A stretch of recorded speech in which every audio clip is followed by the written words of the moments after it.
top 10 characters in Grand Summoners for 2021. I know a lot of you guys probably remember my famous top 5 series that was on the channel. We used to do them about every other month or so, and I stopped doing them because, well, I mean, they got very repetitive very quickly, and for the most part, nothing really changed in the meta, especially once like the Blood Knights released. It was really hard for like any character to come out that was considered a top 10 attacker or like a top 10 support unit or anything like that, because I mean, the meta became very like stagnant. You know, it was a very much a plateau meta. Like, we didn't have any really big meta shifts. There wasn't really anybody coming into the meta or dropping out of the meta. But I thought, instead of doing the top 5 like we did, why not go ahead and release my top 10 units for the year 2021? Now, this list, I want to say, is heavily biased. Like any tier list is going to be biased no matter how you look at it. These are my top 10 units. I guess that means we need to go over to Photoshop. So, Photoshop. Look at that. Voila.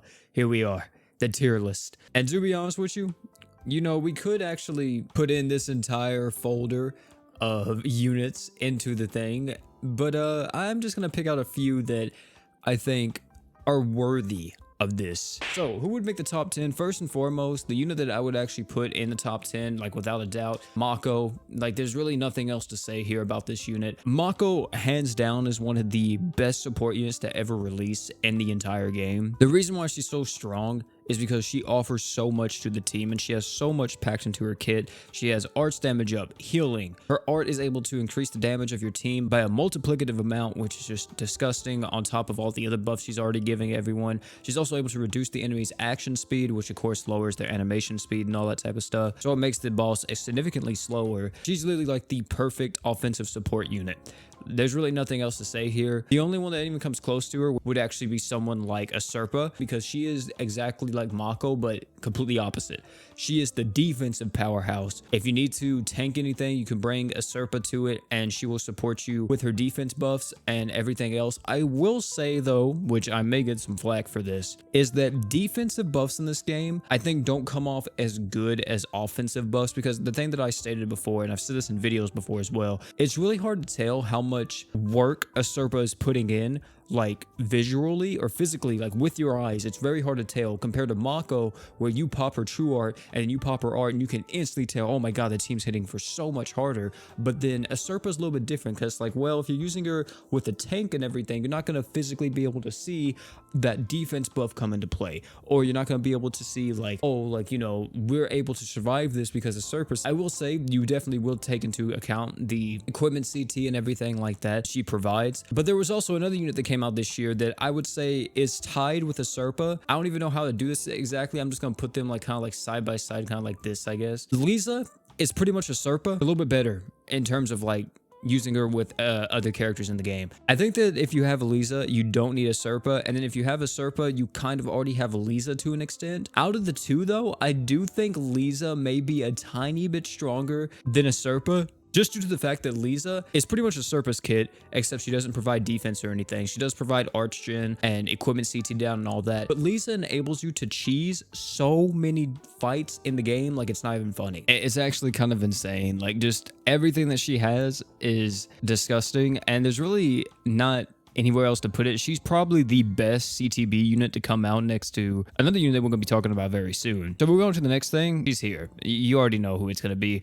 She came out, and ever since she came out, she's been busted. It's Juno. Like, Juno is so dumb. There is not really another way to put that. Juno is, I don't even know how to put it. Everything that you can use Juno in, she just makes it significantly easier, because she's doing insane amounts of damage. On top of doing insane amounts of damage, she's also providing insane amounts of arch generation for your team. It's just disgusting. Literally, the only downside to her is that she's type B arch gen. Put her on a team, get her true weapon, possibly put Leon's true weapon on her, or like just use any other support item. If you don't have Leon's true weapon, you don't need Leon's true weapon, and then she just does damage. Of course, I will say you may want Leon's true weapon if you don't have a crit buffer on your team, just so Juno can hit like insanely hard. Highly recommend that if you're using Juno and you want to know like who to be using your luck gems and stuff on, dude, I'm telling you, like, get Juno to double crest and put like equipment CT, or put like attack up on her and promise the funeral god, or just anything like that, and just go to town, bro. Juno's so stupid. She's literally going to be used in every piece of content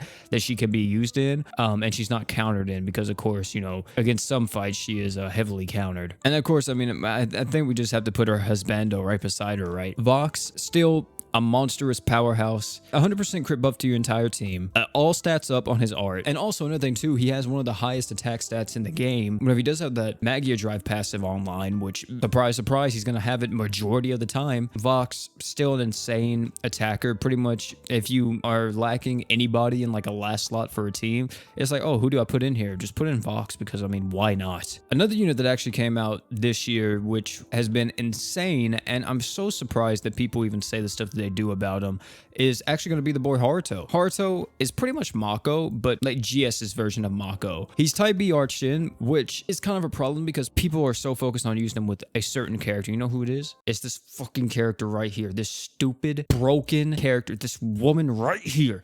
Everybody says, oh, Haruto's bad because you can't use it with Juno. Dude, shut up. The amount of synergies that Haruto enables, he enables some pretty crazy compositions that wouldn't be possible with pretty much any other support unit in the game. Not only that, like the amount of value that he brings to the team is quite nasty, because for example, you're going to be seeing this a lot once all the Phantom Snipers are released. You're going to be seeing him being used in a lot of different compositions because of course they're all human. But like, you can bring him onto a team and he's going to provide everybody with tons of damage, tons of arch generation, tons of healing. By the way, it's a percentage heal. Oh yeah, and his passive is increasing everybody's stats by 30% if you use his art or his true art, I think 3 times. So hey, guess what? His healing is scaling, baby. Not only does his healing scale, he is, no lie, probably the strongest healer in the game if you actually like put crest and stuff on him.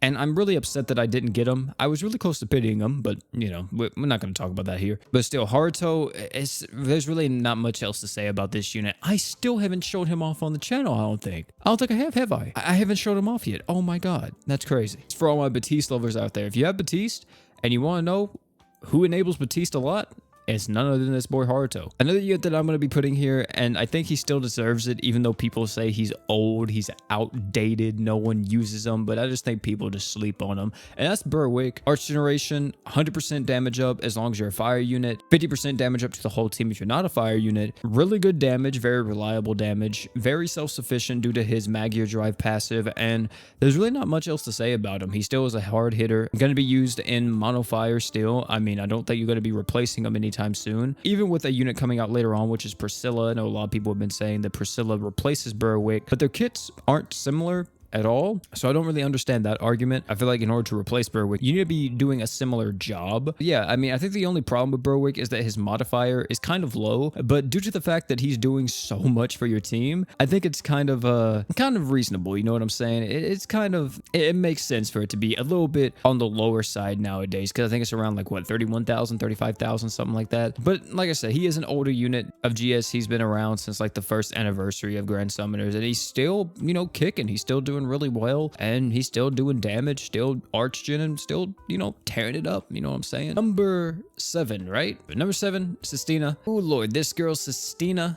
ever since he came out, really solid. Even though my initial impressions on Sistina was like, this unit really isn't that good. But after using her, she's just such a, oh no, she's such a good all-arounder. It's like, oh, you need a defensive unit? Bring Sistina. Oh, you need like a physical damage buffer? Bring Sistina. Because she's just so freaking good. The only thing I will say is that I know people always tell me like, OP, she's a damage dealer. But I don't know. It may just be me, but I really don't feel like Sistina hits as hard as I think she should. Cause I don't know, I don't see it. Whenever other people are like, dude, she hits so freaking hard. And then whenever I use her, I'm like, I mean, I guess it's all right. But yeah, she's very versatile, extremely good, and there's really not much else to say here. Gives your team arch gen, gives your team damage, and yeah, I think you're only not use her whenever you're using her on like a magic damage team, because of course she's not going to benefit them. But even then, she still actually can be used because you could use it for her barrier and her arch gen. And I think that I will actually put this, I'm going to tie this in the number 7 slot. We're going to be putting Norn down here. Because Norn, I'm not saying that she fills a similar role as Sistina, but I think that they're both kind of used for similar reasons. I think that they're both like equally as good, which some people may not like me saying that, but I feel like that, yeah, Norn is still extremely powerful. Even to today's standards, she is extremely powerful still, being able to provide your team with tons of arch gen, some solid paralysis, and she's literally needed for one of the Mines bosses, or the Omega Mines boss. So, you know, very solid all around still. Really good unit just to put in any team. Now coming to number 8. I know some of you guys may be surprised, like, OP hasn't put Thetis in yet? Or Sandstone? What? And I'm going to talk about them in just a second. I am. Rimuru coming in at number 8 pretty much enables any magic damage dealer to just hit insanely hard. Very good for any magic damage team. Literally like Sistina for physical damage, but for magic damage, and he's a lot better in terms of his supporting capabilities, but not in survivability. Sistina hasn't beaten that department. Rimuru, insane unit, one of the best supporters in the entire game. Pretty much for magic damage, he is the go-to. There's really no one else to look for. If you want to buff magic damage, you go to Rimuru. Now, for number 9 and 10, I don't really think that there's too many units here that are noteworthy to an extent for this 9 and 10 spot. I don't even know.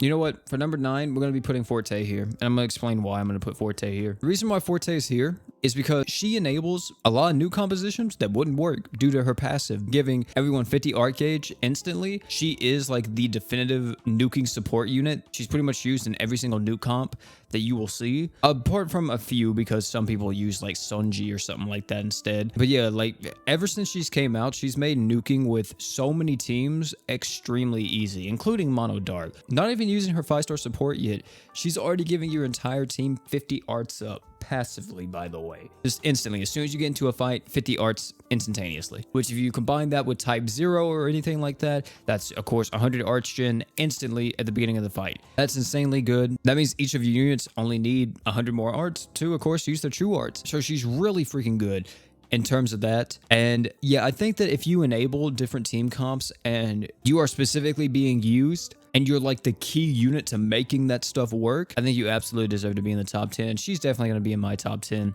then for the last one, if I was going to be biased, I would put Batiste here and say screw everything else. For the last unit that we're going to be actually putting in here, Miranda, I think Miranda is going to be in this last slot personally. She's not out yet on global, but she will be out before the end of the year is up. The reason why I put Miranda here is because she's going to be the definitive tank to be using alongside any magic damage dealer. So she's going to be having insane synergies with Juno. If you don't really have the really hard hitting magic damage dealers in the game, then you probably won't be using Miranda here. And instead your last slot would probably be something like Thetis, which Thetis would be a lot better in terms of just like overall who is like the better defensive powerhouse. Yeah, I would say Thetis would be tied with her for this number 10 slot. But I want to state something real quick about Thetis. Well, actually, I'll wait to do that in just a second. I think Miranda, whenever she comes out, people are going to be using her to clear a lot of the hard content in the game with magic damage dealers just because she has that ramping damage that's on that true art. Also, her kit is very unique, even though being a taunt tank. I will say though, overall though, I think that Thetis is better in terms of tanking,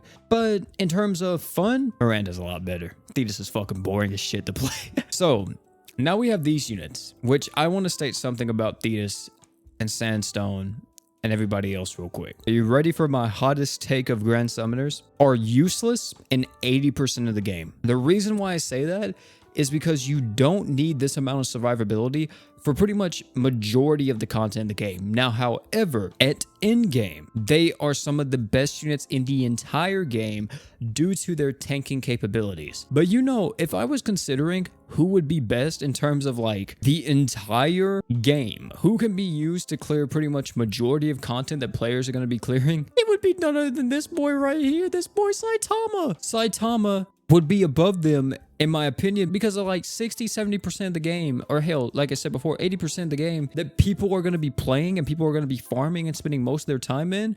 Guess what? Saitama one-shots most of the game. He would be up there. Of course, you do need like equipment and a team and everything like that, but that is my hottest take for GS. These guys are specifically in-game units, and the same thing could be said with Miranda as well, are specifically in-game units, and majority of the time, you will not be using them. Even whenever you need to use them, there may be an alternative to where you don't need to.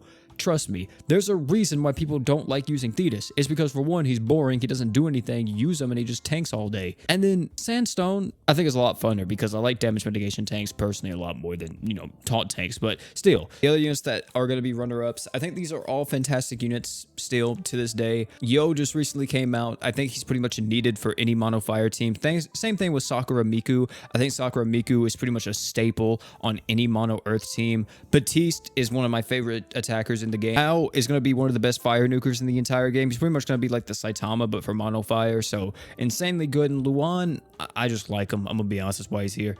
So yeah, that's my top 10 list. That would be how it looks at the end of all this. Yeah, Luan has his own tier at the bottom. It's not because he's bad, it's just because he's special. That would be my top 10 for the year of 2021. Of course, this is just my list, and like I said before in the very beginning of this video, it's going to be heavily biased. These are going to be the units that I have the most fun with, and I enjoy playing with the most. Not only that, is the units that I think that actually make the most difference whenever I use them. I don't think I missed anybody. I guess just a quick disclaimer to end this off with is that if your unit isn't on here, like if your units aren't on this top 10 list, it doesn't mean that I think they're bad. It's just these are the ones that I think that make the most significant difference in the game. So yeah, don't just think that you have to use this top 10 list as like the gospel for GS. That's not at all what this is supposed to be for. It's more so just who I think are actually the top 10 strongest units in the game. Thank you all for coming out. It's been your boy Pete. Don't forget to like, comment, subscribe for more. And last but not least, you guys already know, don't forget to drink water.